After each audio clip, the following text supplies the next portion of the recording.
Alright guys, today I'm going to be taking a look at Tomy Pocketfuls made by Coleco and Milton Bradley.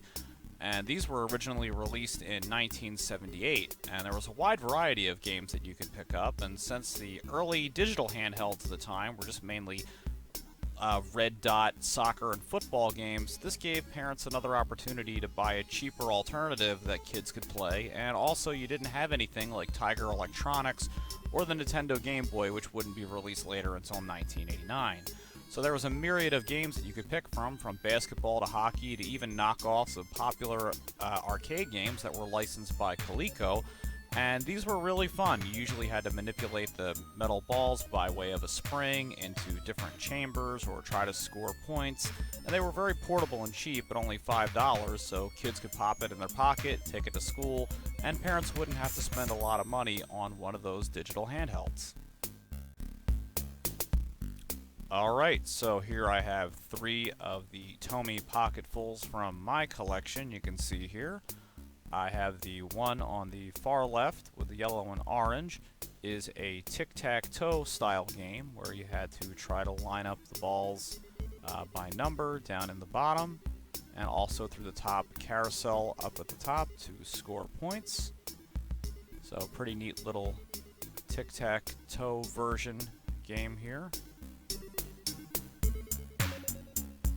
And then I also have this one, which is one of my favorites, and a new edition I just got recently.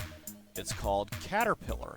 And obviously this is supposed to be a rendition of Centipede, and it just looks absolutely fantastic with the centipede and the spider and the mushrooms.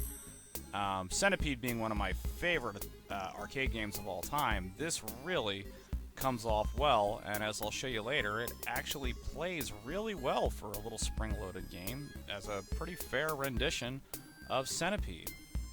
And now this one here, I kind of have a little bit of a personal favorite of mine. This was one that I had as a kid, and this is Pass the Puck. Now this is one of the ones that were licensed by Coleco, so I don't know what happened with the licensing over the years.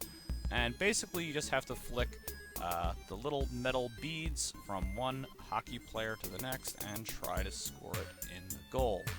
So now let's take a closer look at these guys and see how the games work in action. So here we go, I've got all 3 of the games here, and we'll start out playing the Tic-Tac-Toe handheld game. And you can see here you have the little metal beads that you line up, and there's a little trigger on the side, and you flick them up and you try to get them through the matching numbers up top, so that way they'll line up at the bottom.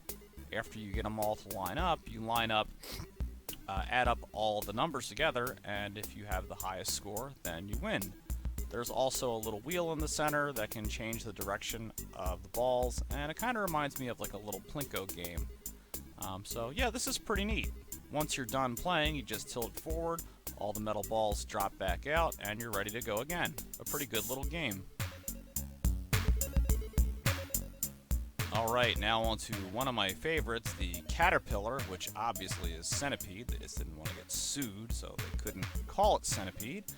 You line up all the metal beads on one side, and you hit the little trigger at the bottom, and as you can see, they stick up at the top by way of a magnet, and the more that you get to stick to the other beads, your caterpillar gets longer and longer, and you try to get it down as long as possible, so that way you can score the most points and build a long caterpillar or centipede.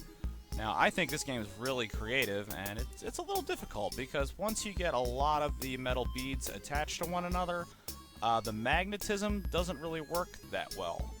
So that's actually how it works. It works by way of a magnet. You tilt it off to the side and then line up where your beads fall according to the point scale and how long you were able to make your caterpillar. So pretty cool. I think it plays really well. Looks great. Once you're done, you hit this little button on the side, and that demagnetizes all of the metal beads. And there we go. Sometimes they get stuck again. Just shake them down there. There we go, and you're ready to play another round of Centipede or Caterpillar, whatever you want to call it. But I think that's really cool that they were able to make a little handheld version of Centipede that isn't even a digital game.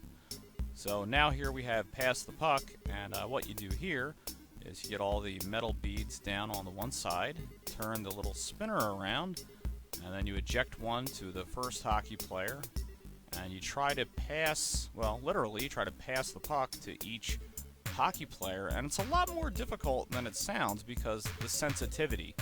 You kind of have to get a good finesse for how lightly or how strongly to tap the trigger on the side. And as you can see here, maybe this should be called Pass the Suck, because I'm not really doing too well at this. Admittedly, it's been a long time since I played this little game, so again, like I said, you really have to be able to finesse the little metal beads from one area to the other, because they can pop out really quickly. There we go! Flyers finally scored there. So yeah, this is a little neat little handheld game, and this provided me with hours of entertainment as a kid. Or if you get frustrated, you can just start shooting the metal beads all over the place, and eventually you'll get scoring. And then we just take the metal beads, reset them off to the side, turn the wheel over, and then you're ready to go again for another game. Now on the back, each one of the Pocketfuls has a instructions taped on the back and a description of the game. So if you didn't know how to play, it had the instructions there all ready for you, so you were ready to go. So that's the three handhelds I have to show you today. So I hope you guys enjoyed taking a look at the Tomy Pocketfuls with me today. I think they're a neat little toy from the 70s and 80s. They're a lot of fun, even though they're really simple and basic, but they're very creative, they're colorful, and they're just a cool little vintage toy. See you guys next time. Hey guys, if you liked the video that you just watched, go ahead and hit that subscribe button down below. And if you do the Facebook or Twitter thing, follow me at #KingRetro. See you next time.